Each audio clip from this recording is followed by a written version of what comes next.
ulikuwa ni mgumu, mchezo ulikuwa ni mzuri kwa sababu ulikuwa ni kwa ushindani zaidi, kwa maana ya kiufundi zaidi kama ulivyoona, kwa maana tumeanza tukiwa tuko chini na tumefanya makosa wakatuadhibu. Kwa tunashukuru wachezaji kwa kile ambacho kilitokea baada ya kufungwa, wa kuweza kuamka na kuweza kuwa na concentration pasipo kuwa na pressure, wa kuweza kurudisha magoli na kuweza kupata ushindi. Kwa yote ambayo tunafanya sisi ni kile ambacho kipo katika utaratibu wetu, kwa maana ya kuweza kupambania klabu, kuweza kupambania malengo yote ambayo tumeyaweka.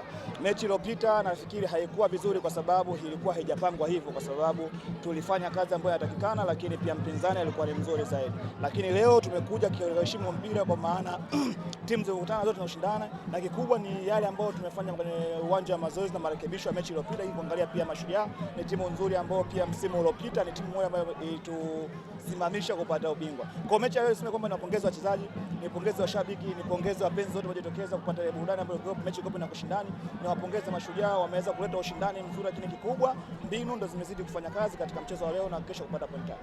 Sio rahisi kuipita safu ya ulinzi ya Simba Queens, lakini leo Mashujaa Queens wameweza na golikipa wako ameruhusu magoli mawili. Ilikuwa ni mistakes za namna gani ambazo pengine ulizungumza naye golikipa kumwambia kila ambacho kilitokea? Ni makosa ambayo yanatokea kwenye mchezo aina yote ile. Yaani kikubwa, kwa maana unapofanya makosa kwa timu ambayo wana wachezaji ambao wana akili timamu lazima uadhibiwe.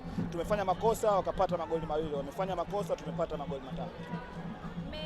Rasmi sasa nyie ndio mabingwa baada ya kushinda kwenye mchezo huu. Unajisikiaje kama kocha, lakini pia una ujumbe gani kwa naweza nikasema wachezaji wako baada ya hiki ambacho umekifanikisha kwa msimu? Hili ni zawadi, kwa maana wapenzi wa Simba, wapenzi wa michezo yote, wapenzi wa mpira, kwa maana walichokuwa wanakitaka ni ubingwa. Tumechukua ubingwa, bado tuna mechi 2 mkononi, kwa maana tumeshawapa zawadi yao. Kilichobakia sasa ni sisi technical bench na wachezaji, kile ambacho tumekipanga, kwa maana kumaliza msimu huu pasipo kufungwa, kwa maana mtihani wetu bado uko vile vile, kwa maana bado tunaendelea kupambania malengo yetu ambayo tuliyapanga katika msimu huu. Ila ubingwa tulihitaji sana na tumeshaipata, lakini bado kuna malengo ambayo tunayo, kwa maana kumaliza kuwa mabingwa, lakini pasipo kupoteza mchezo wa aina yoyote. Kwa maana kama wachezaji na technical bench tunaendelea kusema kwamba mechi inayofuata ni ngumu zaidi ya hii na tunajipanga kwenda kushinda, kwa maana marekebisho yetu yanakwenda kuangalia makosa ya mechi na mazuri ya mechi ili tukafanya vizuri katika mechi inayokuja.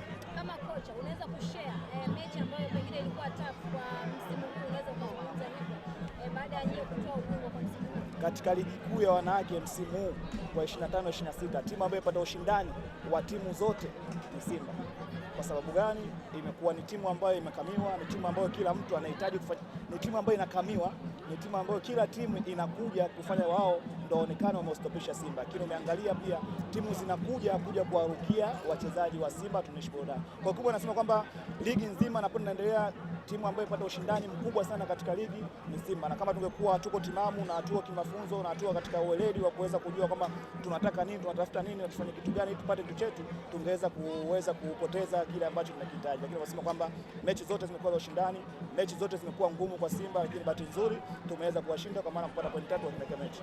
Nyie mnawezaje sasa wengine ambao wanashindwa kuwa mabingwa, kwa sababu nyie kama mmetawala soka la wanawake kuna ukiachana na JKT? Kikubwa nasema ni umoja, ushirikiano, upendo, lakini vile vile ufundi nimeuzungumza, kwa maana ya kuwa na taaluma ya kuweza kujua wachezaji wako ni wa aina gani na mchezo wako watakao ucheze wa aina gani, lakini vile vile mpinzani wako yupo katika type ya aina gani, na wewe mwenyewe pia ujipange na timu yako iwe na aina gani. Katika msimu huu nasema kwamba nawapongeza wachezaji wangu kwa kile ambacho na kiplani mazoezini kutokana na mechi husika wanakwenda kukifanya kwa kuweza kufanikisha kile ambacho tunakihitaji. Kwa hiyo nasema kwamba ushindani ulikuwa mkubwa, lakini kimbinu zaidi tumekuwa tuko juu zaidi kwa kuweza kubadilika na kuweza kupata matokeo.